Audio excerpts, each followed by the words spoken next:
एक और बड़ा फैसला किया गया है। बानी पीटीआई के खिलाफ तौहीन इलेक्शन कमीशन के समाअत के लिए मुकर्रर कर दिया गया है। इलेक्शन कमीशन 17 दिसंबर को समाअत करेगा, बता दिया गया है। इलेक्शन कमीशन की जानिब से बताया गया है कि समाअत के दौरान शवाहिद रिकॉर्ड किए जाएंगे।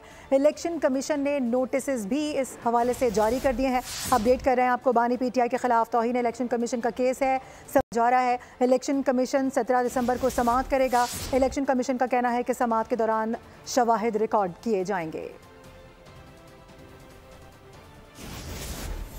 इस्लामाबाद हाई कोर्ट ने सेक्रेटरी खारजा को डॉक्टर फौजिया सिद्दीकी का पासपोर्ट वापस लाने का हुक्म दे दिया है। डॉक्टर फौजिया सिद्दीकी ने कहा कि इस अदालत में समाअत के बाद मैंने आफिया सिद्दीकी की वतन वापसी से मुतालिक अपने आला हुकाम को खतूत लिखे हैं, जिसमें सदर, वजीर आजम, वजारत दिफा और दीगर शामिल हैं।